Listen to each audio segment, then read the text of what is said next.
WHNT News 19's Courtney Crown. WHNT News 19's Courtney Crown. Courtney Crown. And what you'll notice first is a lot of this dirt all over the parking lot.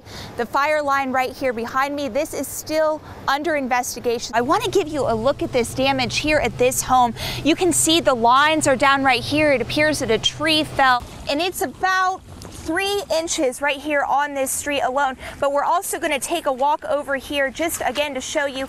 You see that low shoulder sign, so that kind of gives you some context of what the road's like. I am literally stepping off the road right now, taking one step. Look at that. Already past that foot mark. Well, guys, I did take a break, so I'm really truly only on about 15. But let's just take a couple of steps over here. This is where those stolen cars were taken from. She says by simply snapping a picture with the dog, you can rewrite their story. And let's just get right to it and show you how to correctly program this. There was a single car that was driving this way. This is a picture of the man that police are looking for. You can rent these little scooters. Lots of damage, and it's not the only one in this community. Take a look. Playing Frisbee in no time. For now, I'm live in Huntsville. Courtney Crown, WHNT News 19.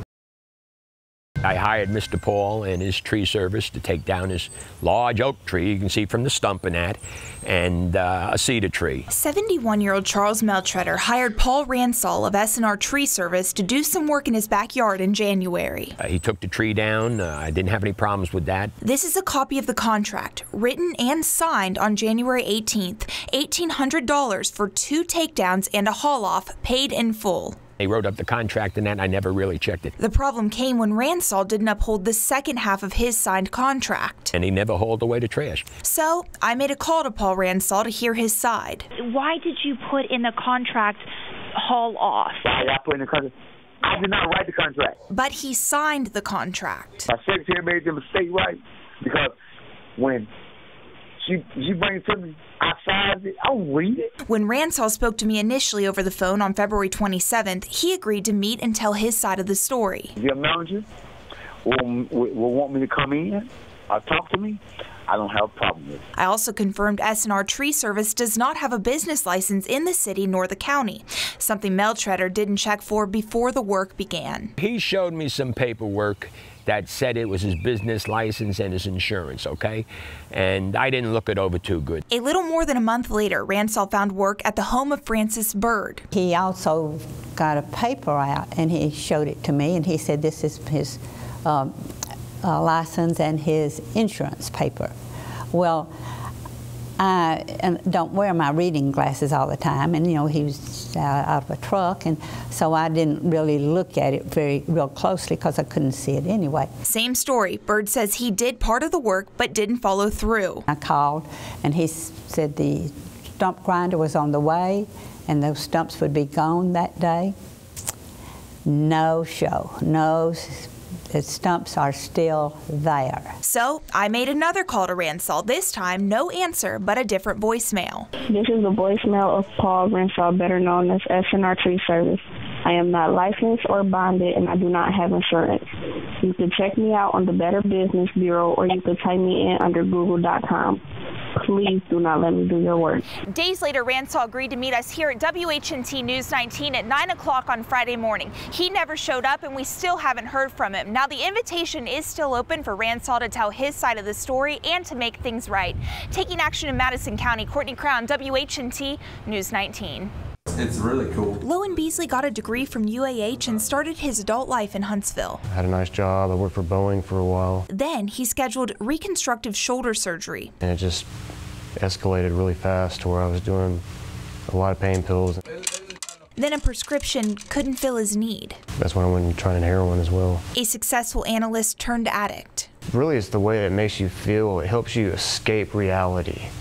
It takes away the pain, physically and emotionally. He found a needle, he lost his home. It helps you just to get away from what's actually going on in your life. He lived on the streets until he found the Downtown Rescue Mission last year. And this place has saved my life. It's given Lowen perspective. I wasn't taking the drugs a lot of times just to get the high. I was taking it so I could actually function that day. Imagine needing a drug to get out of bed in the morning. The days that you may not feel like using, you have to because you're going to be sick. Lowen's watched people sell their pills, pawn possessions, and steal from others. It just becomes a chase with everybody. They do whatever they can to find these things. It's bad that people are dying and overdosing, but it also elevates crime. Lowen's leaving that life. He's a front row student in his program's classes. Graduation is in his future. Today is about helping others. Just talk with them. Find out what they're going through. Just explain to them the effects of not expressing yourself and getting those emotions out, because a lot of times people that use drugs want to express, and it's not really accepted in the family to talk about your feelings, or they're just too afraid to actually talk about it and they resort to using the drugs. Today, Lowen only needs a caffeine boost to keep him focused on his future, drug-free. I feel great physically and mentally, but I feel great spiritually as well. You know, coming here got me closer to the relationship with God, which I really needed that in my life. In Huntsville, Courtney Crown, WHNT News 19.